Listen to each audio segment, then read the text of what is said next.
could all hear our wonderful guest speaker that we have today, Mary Lynn Carver. I'm so excited to hear from her. And if we go to the next slide, just to review for our Bridge Learning Communities. There we go. Thank you. We're fulfilling the mission of our Transitions Academy.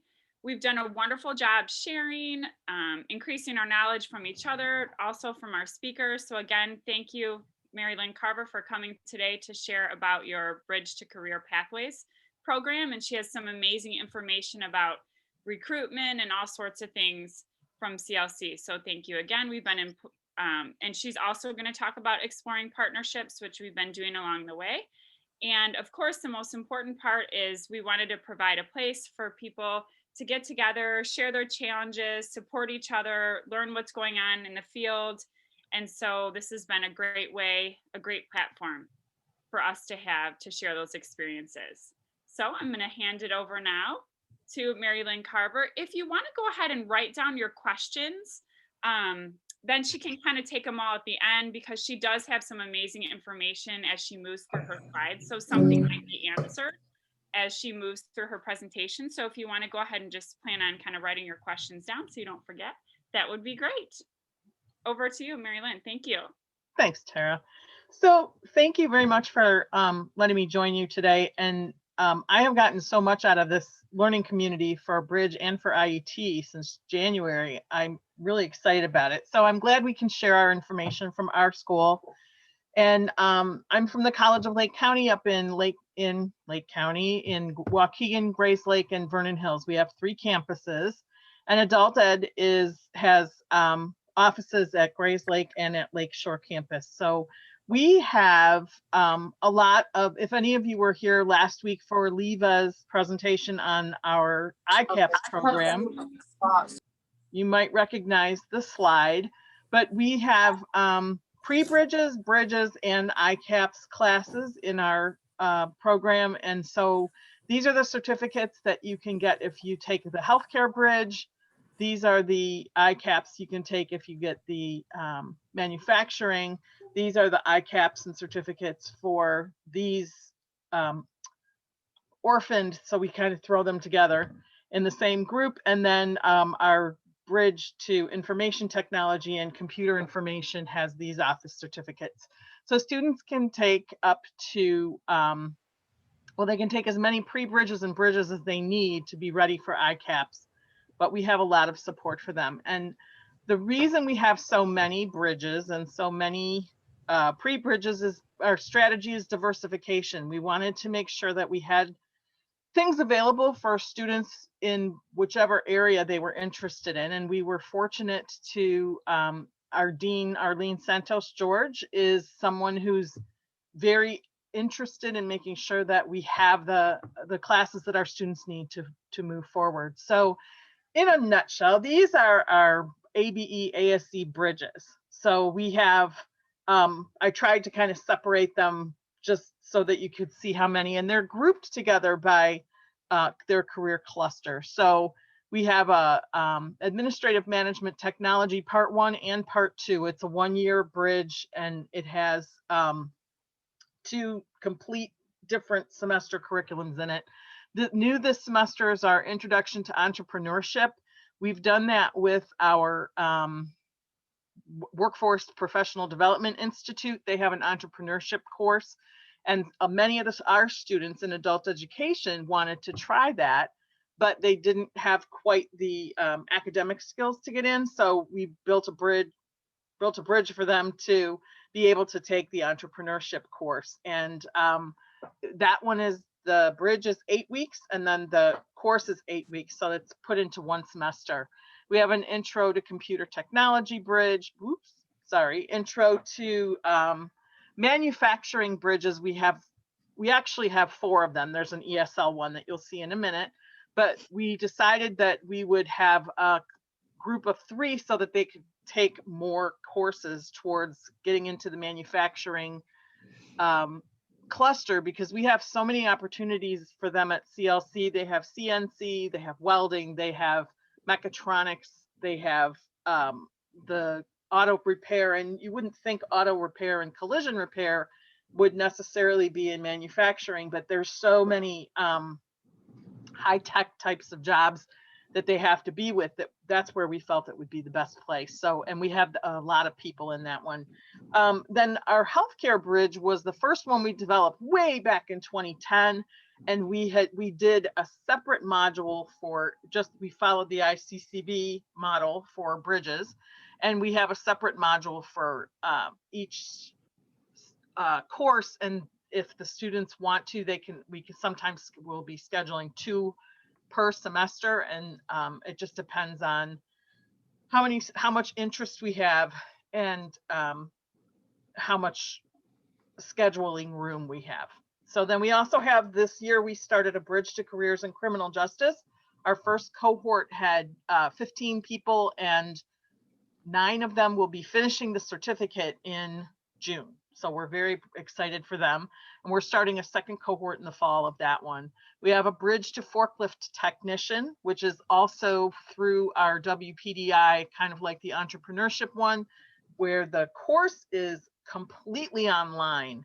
And so we definitely needed a bridge because we had to make sure that they had the computer skills and understood how to be able to navigate through this big course. So they got their skills improvement, they got everything that they were supposed to have for a bridge, but we also wanted to make sure that they would succeed in the forklift technician course, because there isn't any live instruction in that. It's 100% online. So our support teacher is very crucial for that particular bridge in the ICAPS, but so she also teaches the bridge. I hope that makes sense. And then our last one down here, it's 2-colored because we have both ESL and ABE ASC students in it currently. And that's our career, our intro to career foundations, which is based on the ICCB basic skills career exploration bridge. Okay. So then we also have, so those were the ABE ASC bridges. And we also have some ESL specific bridge programs. We have an intro to manufacturing for English language learners, which is different than our intro to manufacturing for the ABE ASE students, because it just has so much more language development and speaking and writing development included in it. We found that our ABE ASE students in that class did not need that much. So that's why we decided to separate them. We also have a early childhood education bridge, and it's a 2-semester as well. And then the intro to career foundations. So those are just for our ESL population.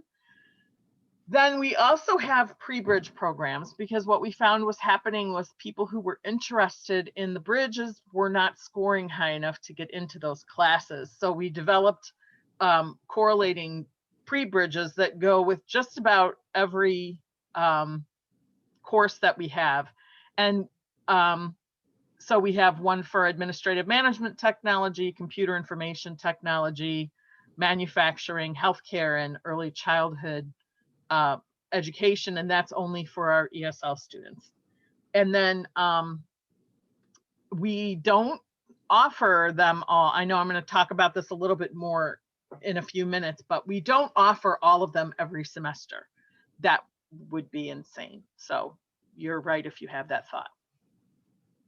So how do we get students to fill up all these classes that we offer? And our recruitment at CLC is very much a team effort.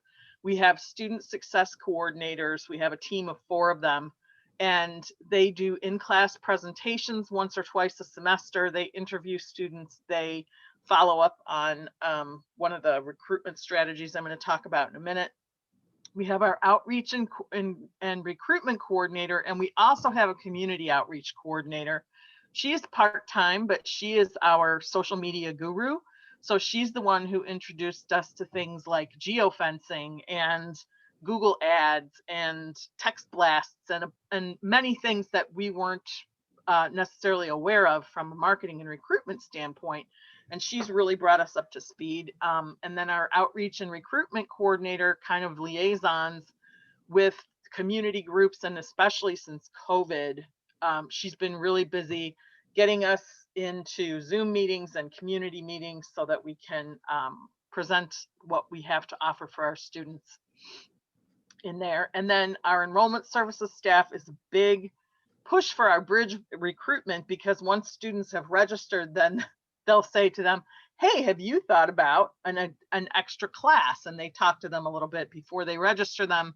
So we get a lot of bridge recruitment through them. And then our teachers, we would never be able to fill our bridges without our teachers. They, first of all, let the student success coordinators come in to do the presentations, but they also at advisement time will sit down with the students and talk to them, and they have more time to actually ask them what their interests are, what they want their next steps to be. And so our teachers are really a big part of our recruitment. Here are some of our recruitment strategies, and this is not all of them. I picked the ones that I thought would be the most interesting, I guess. So we have good old fashioned paper flyers, but and at enrollment services and at registration, we let students have those. I already told you about the classroom visits. We do text blast marketing materials in stages. So for our priority registration students, those are students who've already been enrolled and want to come back. For new registration, for late start, we have different text blasts that go out at different times.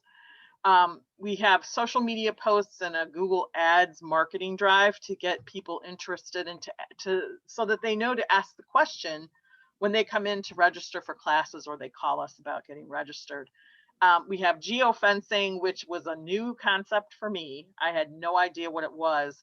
And essentially, we can target by zip code different laundromats, grocery stores, places in the community where students might walk in to take care of an errand, gas stations. And because they're in that particular area, they'll get an ad or a text that says, hey, did you know CLC has classes coming up? Here's information about our bridge program. Give us a call, and it gives them the contact information. And so it's specific to a location. And then it's also like as soon as they walk into the store, it just automatically goes to their phone. Kind of scary, I know. We have targeted mailings for specific zip codes and campuses. We email our community sites like food pantries and churches and job centers.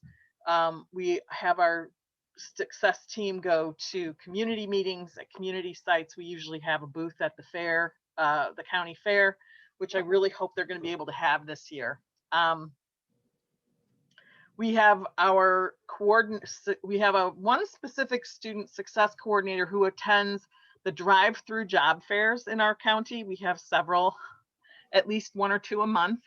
And he also works at the job center 1 or 2 days a week. So he has his own little cubbyhole, and he meets students there to help them with resumes, to help them fill out job applications, to refer them to perhaps our bridge programs or our ICAPs if they're eligible. And he's literally out there in the community all the time. Every semester we have a student success fair in coordination with our CTE programs at the college. And what that is there's 3 or 4 different sessions. They're half an hour to 45 minutes apiece. Students can go from one room to another and learn about the different programs and bridges that we have, and CTE programs that are that have the short-term certificates, so they can get the information and be exposed to it from when they first enroll in the program. Because we noticed it usually takes 2 to 3 semesters before we can influence them to understand that taking a bridge is a really good idea. They don't always think about that. At first, they come in pretty single-mindedly and, well, I want to get my GED. Great. What's next? Well, that's all I want to do. You all know how this is. So it takes a couple semesters, we found, to really get them interested. So that's why the success fairs have been really helpful in getting our word out and building interest. Every semester, we have goal setting sheets that our students fill out within the first 2 weeks, and the teachers get those back to the student success coordinators.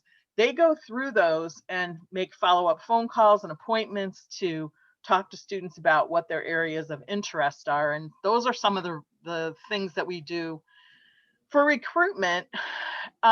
So my question when I started looking through this was, are this many bridges sustainable? Because most programs that I'm aware of don't run this many bridges, and may not have developed and offered this many bridges before. We just so happened, we have 6 full-time faculty in our adult education division. We have a very supportive dean. We have really talented people who work for us. And so we've really been able to make a push on this. But of course, we don't run all of them every semester. We wouldn't have any students left for our core classes. Our enrollment from a couple times that we ran it before is how we base decision on which ones to offer. We also tally up from the goal setting sheets when students turn them in, how many we think might be interested in perhaps a healthcare bridge. So that's why we do run probably 3 healthcare bridges every semester. And most of them have between 10 and 20 students per section, because we have high interest in that. So we almost always run healthcare bridge. Some of the other ones, not so much. And you'll see that in a little bit. We do run them small the first couple times we offer them. So the forklift bridge that we just started running last semester, we had 5 students in there. This semester, we have 7. And our entrepreneurship bridge, which was brand new this semester, we had no idea what to expect. We have 18 people attending that. And now they're going into the second half of the semester. So they're actually going into the ICAPS part. We usually end up offering 7 to 8 bridges per semester. I counted up for fall, and we have 7 that we're planning to offer different areas. And then our 2 most recent were the criminal justice and entrepreneurship. So by the numbers, over the last 5 years, our most popular bridges have been the administrative management technology, healthcare bridge, and the manufacturing math has been pretty popular. And our 5-year total number of students has been pretty good. It looks a little higher than that if I was going to show you the spreadsheet, because I didn't count from 2010 to 2017. I only did 2017 to now. Our least popular courses were the manufacturing ones that were not math. And we don't know why, but for some reason, we haven't been able to run those. They don't have enough people in them to run. So I just thought that was an interesting tidbit to share. So now I wanted to actually, they asked me if I could give you some information about our career exploration bridge. And we developed it in fall of 2018, and our first offering was in spring of 2019. So it was pre-COVID. We really thought we were going to have a lot of students who would be interested in it. It had a lower entrance level for the TABE test. We also were going to allow some intermediate ESL students to join if they wanted to.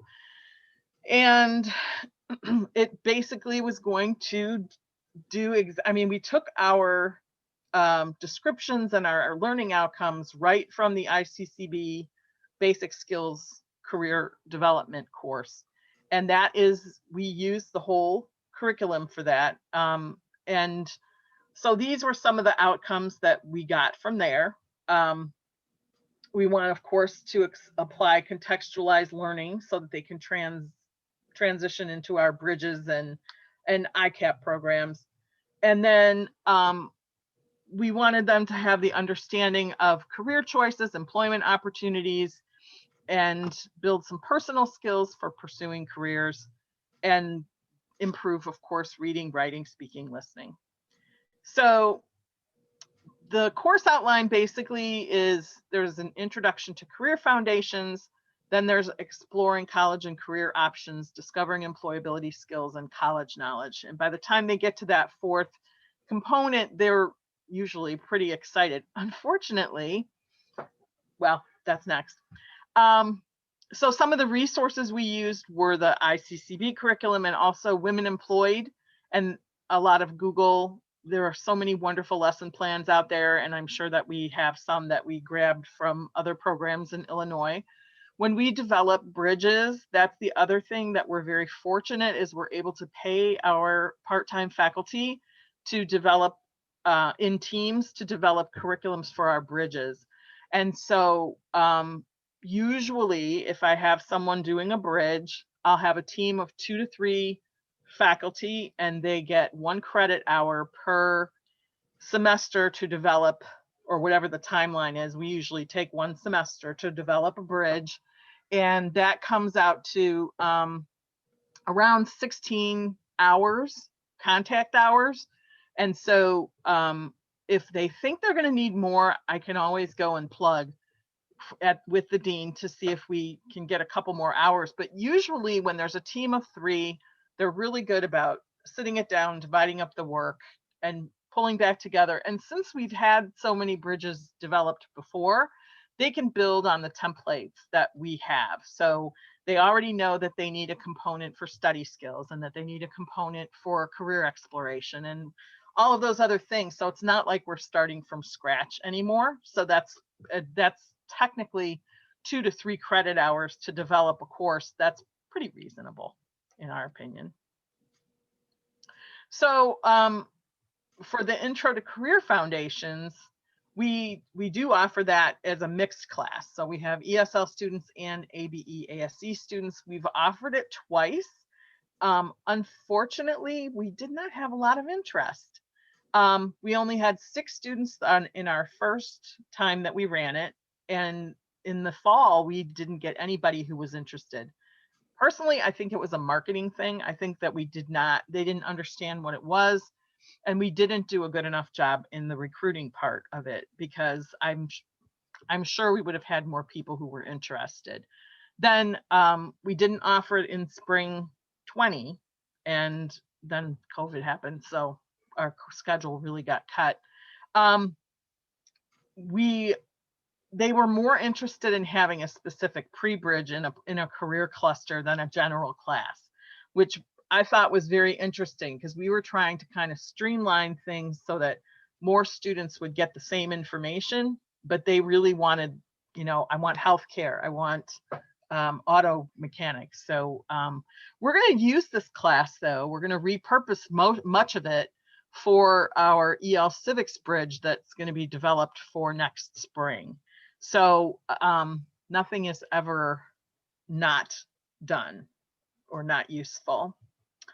And actually, I'm at the point, what I would like to know, what else do you want to know? I'm curious to find out what other people's most popular bridges are. Do you have students that are interested in bridge courses? Any other questions? I wanted to leave plenty of time for discussion.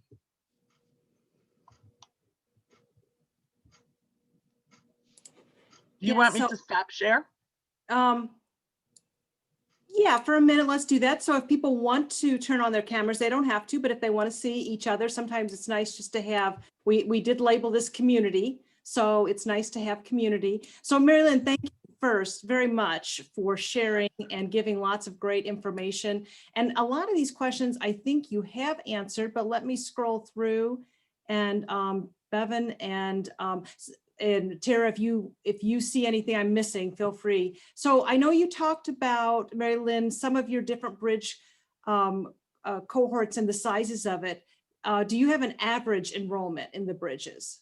What would you say is kind of average, or what is your minimum to run? And then what's your average? Yeah. Well, our minimum is 5, but we try to get at least 10. And then now if it's a Zoom class, the limit is 24. And if it's in person, like in the fall, we're going to have, I think 30% face-to-face. Those will be limited to 9 to 12 students per class based on the size of the classroom that they're in. All right. Then so they're pretty small. I'm sorry. Do you have are you having some of the same teachers teaching different bridge courses, or kind of like how many different teachers do you have teaching all those different classes? Thank you. Most people, once they start teaching it, they would prefer to teach it again because they've gone through the process a couple times. So we do try to give the opportunity to people who are interested, but most of the time it ends up being the same people all the time. And I would say I have a core group of probably 10 teachers that do bridges and another 6 or 7 who do ICAPS. And then if they have enough hours left and there are classes left, they can also teach core classes. Do you offer any bridges at night?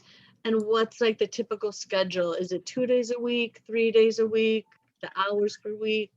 Thank you. So we do morning and evening. We do also, we tried a Saturday bridge for a couple of semesters. Those weren't very well enrolled, but we do. So if it's a 1 night a week bridge, it's going to be like from 6 to 10 once a week, but that's a lot. So we try to do, and it's only 4 hours a week. So we try to do 2 nights a week, 3 hours per class, like 6 to 9. And then they have, the way we have our core classes scheduled, they can do like a reading or a math class on Monday, Tuesday, Monday, Wednesday, a math class on Tuesday, and then the bridge on Thursday. That's why we went to the 1 day. So we're very flexible and we change it all the time, I guess would be the answer to that. But Mary we try Lynn, to, oh, sorry. go ahead. Someone wanted to know if you provide all of these at your Grays Lake campus, or do you offer any at your satellites? Oh, we offer at all of our campuses and at a couple of our community sites as well, because we want everybody to have the opportunities. Another question that's in the chat is how many credit hours are each of the bridges? Can you kind of give an overview? So I would say they average around 3 credit hours, which is maybe 6 hours a week. So that would be a 2 morning or a 2 evening course for 3 hours twice a week would be 3 credits. And then sometimes they're a little bit less, not usually more.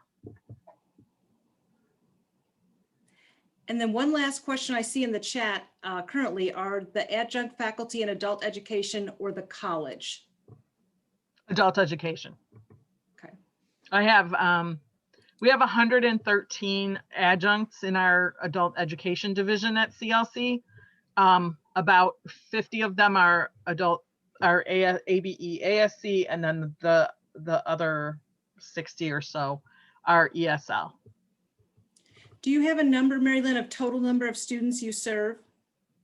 You want pre-COVID or post-COVID? Well, why don't you give us both? I think we all know that those numbers are different. We all know it's down. Yeah, it sure is. So pre-COVID, we probably had between 2,000 and 3,000 for the whole year. Many of those were duplicated because they tend to stay with us for more than 1 semester. And then COVID has been like around 1,000. We dropped almost in half, a little more. For your entrepreneur program, can you give us a little idea of how did you develop the curriculum? Is there something that you used? And then just a little bit an idea of the curriculum or why you think it was so popular? That's a really good question. The way we developed it was we sat down with our Workforce and Professional Development Institute that was offering the entrepreneurship course. And we sat down with them and said, what do they need to know and be able to do when they come into this class? And we based it on their curriculum, which they had bought from a vendor that they were going to teach. And then we kind of backed off of that and used the person who developed that for me is a person who has a lot of entrepreneurship and business experience. One of her degrees is in, I don't think it's an MBA, but she had a business degree somewhere along the line. And so she followed their curriculum and kind of backed it off for a bridge. And so that's how we developed it. And I would have to ask her what the materials are. But the things that they cover in the entrepreneurship bridge are things like, what does it mean? What is starting a business? How do you write a business proposal? How do you, I used to have it sitting right next to me too, and I don't, I'm sorry. Well, and Mary, if I could add, if you are not a community college and don't have a workforce development center such as CLC does, the small business development centers also provide entrepreneurship training, and they have some online modules and some in-person modules. Right now, I think they're all doing online modules, but you might hook up with your small business development center within your region and find out the same type of information, have a conversation with them as to what might need to be included into some instruction if you're going to do a bridge in entrepreneurial. Thank you. And to Mhm. answer your second question, Mary, I really think the reason it was so popular is that many of our students in adult ed want to start their own business and they just don't know where to start. And so we marketed it as, do you want to start your own business? Here's a class you can take that will show you how. And I think that the marketing and the recruiting was much better for that particular class. And so I think that's why we got so many, because we have many students who already have businesses, but they're kind of floundering. And so they were hoping that this would help, but I think that's why it's so popular. Mary Lynn, I'm curious, because I think you said that was open to ESL and ASE and ABE. So did you find that you had more of one particular category of students in entrepreneurship? All of our bridges, even the ABE, ASE ones, have far more ESL students in them. Whether they're a higher level ESL or a intermediate, it tends to be more ESL in all of them, but the entrepreneurship particularly had a lot of ELLs. Okay. All right, does anybody else have questions? Because I would be interested to know what kinds of bridges other programs are running, because I feel like we have so many, but I'd love to know what other people do, if that's okay for me to ask. Sure.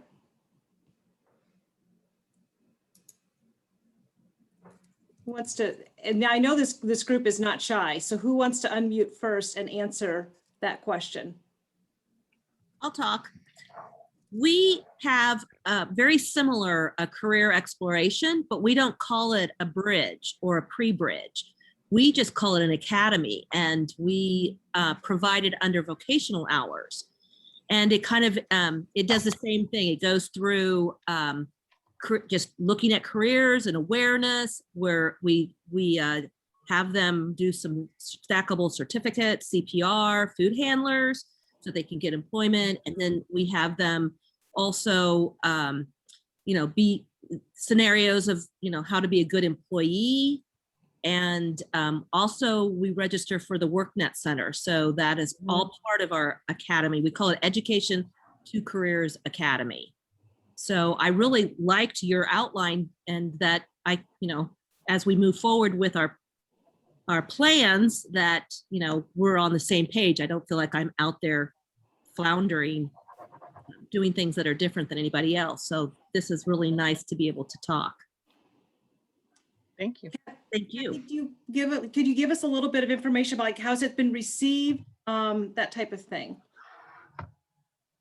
Yes, what we do is that is one of the first classes the kids take when they come in. Remember, I am a school district. I'm from Springfield and part of District 186. I'm from Lawrence Education Center.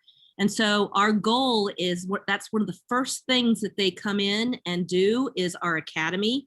And we also have part of that is called Managing Digital Literacy, which is a course to learn all about, tech stuff.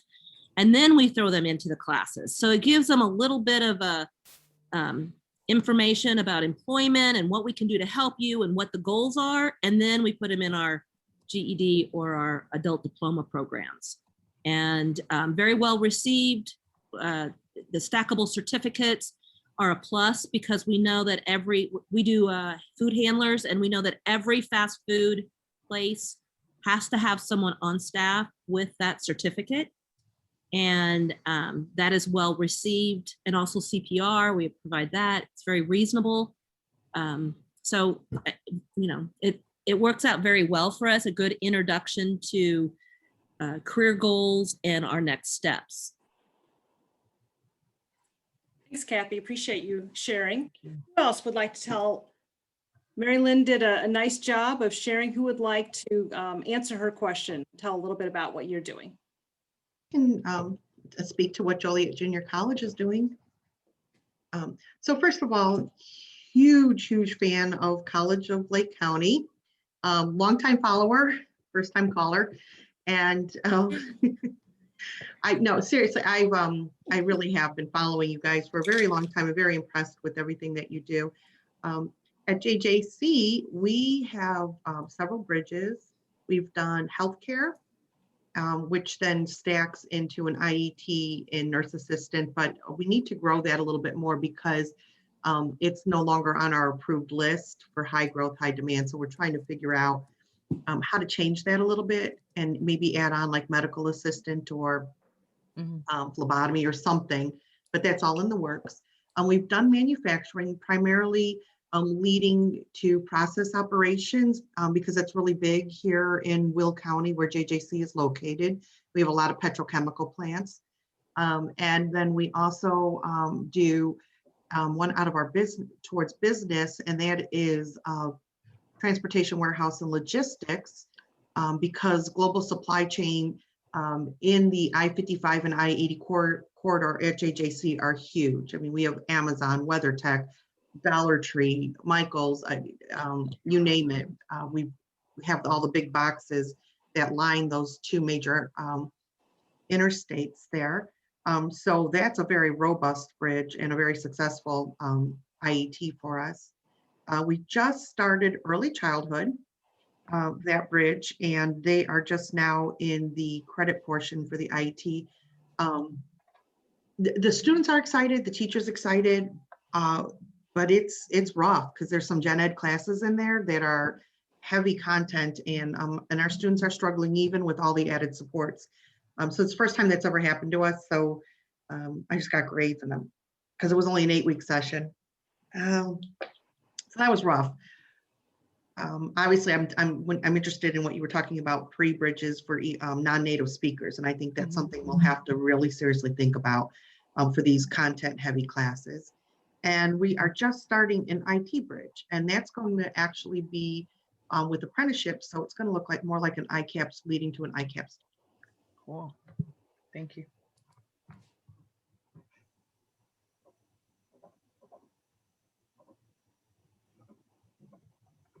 Thank you, Michelle. Appreciate it. I have a question for the group. So we all know that the labor market data looks different post-COVID than it did pre-COVID.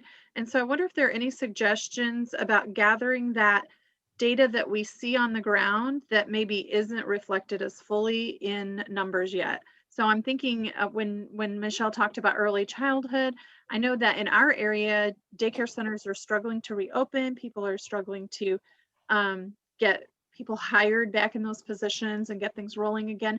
But it wouldn't have been on our list before, right? And so I feel like I'm hoping that we see some leeway in being able to provide some current data. And I know our IDES partners may have that information. They always tell us that there are all these job openings that, you know, we don't always see, but they know are there. But I'm just thinking that it's going to be important as we develop things that are needed in the community now that may not be reflected in the data from, for example, last year or before last year. No, and Ginger raises an excellent point. At the IASA conference last Friday, Angela Gerberding was speaking on IETs and how to get those approved. And one of the questions I asked, primarily for early childhood, is, you know, past labor market information did not indicate that this was high growth. And so I was thinking, oh my gosh, how am I going to sneak this one by? But education is. And so she was going to go to Kathy Olson Tracy into the powers of B2C if we can show that there's a pathway, or like Ginger's saying that due to COVID, there's a huge change. Especially like, okay, let's think about TWL, Transportation Warehouse Logistics, might not be high growth, high demand in your labor market area, but it is now, right? I mean, think about the toilet paper shortage and all of those things now. That's what they're hiring for. And so I'm just wondering if there'll be a shift and we won't get as much resistance trying to get these approved, because our LWIB will not pay. They don't believe in co-enrollment, but almost all of our sister institutions can work with their WIOA partners. And if you can get them to see that, okay, maybe past data isn't reflective of what's currently happening, maybe they'll be open-minded. Will County, we're a little behind the times that way with our partner, but that's not to say that that can't change.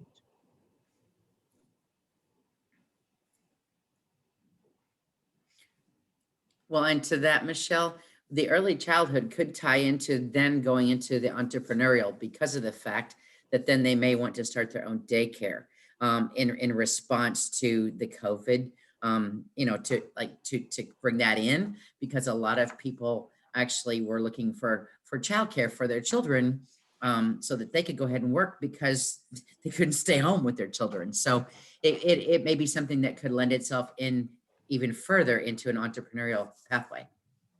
That's an excellent point, because I'm in the middle of trying to design this template, and I'm going to put that down, Bevan. Thank you. It's an excellent point. Yeah. I would reiterate what Michelle said. I know that at this point, ICCB is looking every day at how can we approve and count maybe things that weren't in the past, because they want you to be innovative. So I was at the session that Michelle is referencing, and that definitely is the message.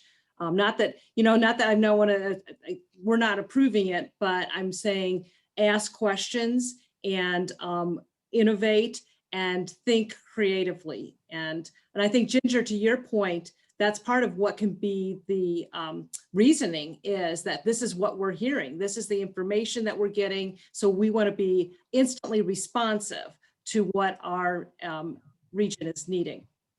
Well, and I think our Title I partners are also working remotely. This has impacted them as well. So if their own experience hasn't taught them that things are going to look differently and that things might need to be tweaked a little bit in response to this, then that's a point to bring up to them. Like, how has it impacted you? It no matter how it impacts us, it's going to impact our students and our clients even more so.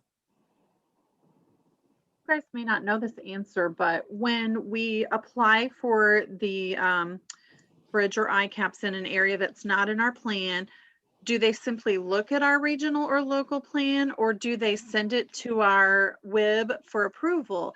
Because if it's sent to our WIB, like, I do have a good relationship with my workforce board director, and I sit on the board.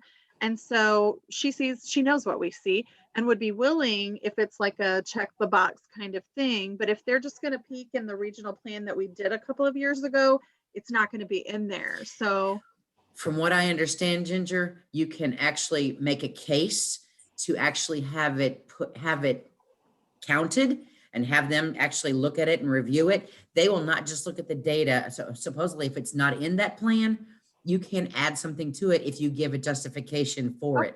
So I think that your LWIB connection might be a really good thing for you. Yeah, great. Thank you.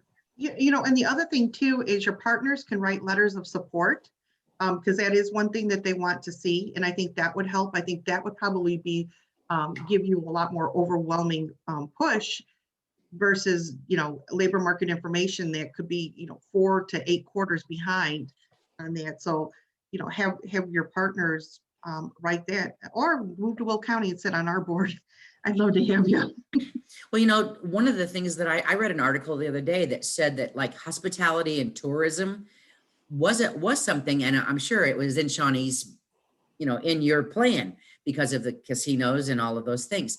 But those jobs are going to be are on the downgrade because a lot of IT things are replacing them. A lot of other childcare things are replacing them. Things that weren't necessarily at the forefront prior to COVID are now coming up, and things that were at the forefront before COVID are on the downgrade. So it's a big change. We've all had a big change over the last year, and I don't think we've seen the results of what all the consequent, how all that's going to move forward.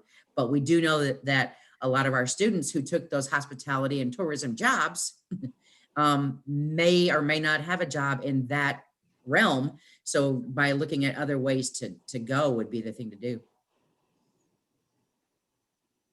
Susan, I just have to keep telling you, Susan Jones, you keep going in and out of the cornfield, and I keep laughing every time you do it.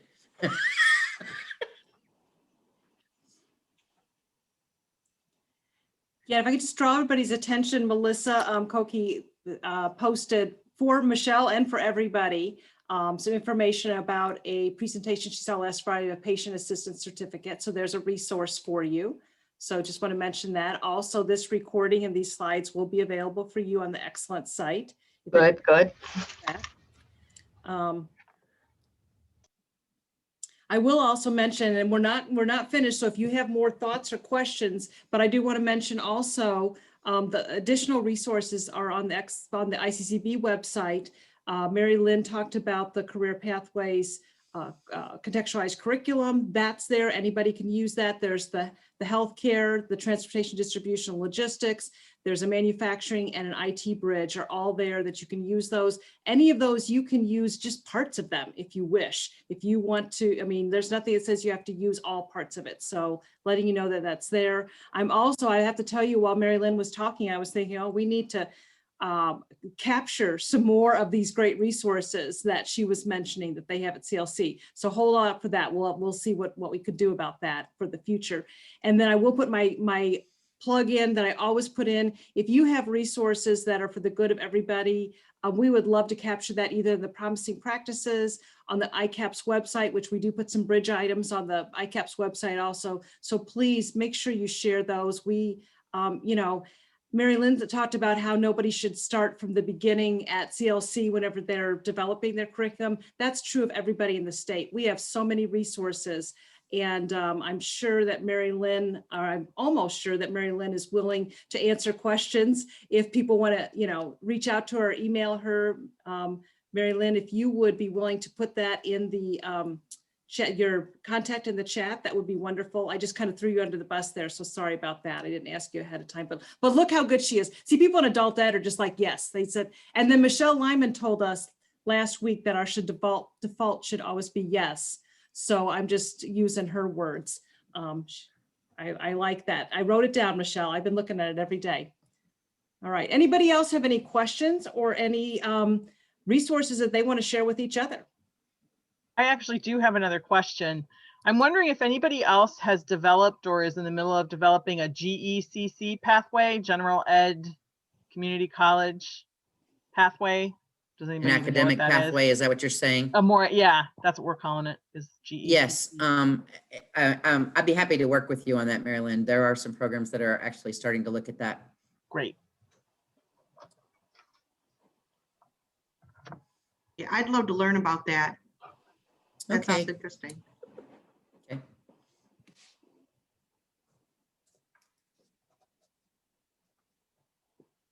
Sort of an academic bridge is what we're kind of looking at it as. Yeah. Good, because that's my next meeting. So Okay, then. I'll let them know you said you're willing to work with us. Okay. Thank you. Also, you all, we have, Mary Lynn, would you mind bringing your slides back up again so we can show the next meetings? We've got just a couple of finish up, because I want to mention to everybody that when we started, and those are the resources that we mentioned, and if you go to the next slide, here we go. April 15th will be here before we know it. I think as of now, that's still tax day. If I'm wrong, somebody let me know. You're wrong. I'm wrong. It's been moved to May 15th. Okay, well, you heard it here first. These are the kinds of cutting edge, information you can get. So, okay, April 15th, though, we're still meeting at 2 o'clock for the next Bridge Learning Community, and then May 20th and June 17th. At this point, we have scheduled for April an open discussion time and sharing resources. If someone would like to have a topic area that they would like to suggest, we would be happy to take that under consideration. But one of the things that the group told us when we first met was that they wanted to have some programs and then some time to talk and to share. So for right now in April, we have talking and sharing as our topics. So feel free to put something in the chat, reach out to any one of us, Tara, Bevan, or me, and if you have any topics or anything, or if you have something that you would like to share. Otherwise, it's 2:51. If we don't have anything else, then you don't have to tell anybody that you have 9 free minutes. We'll just keep that our own little secret.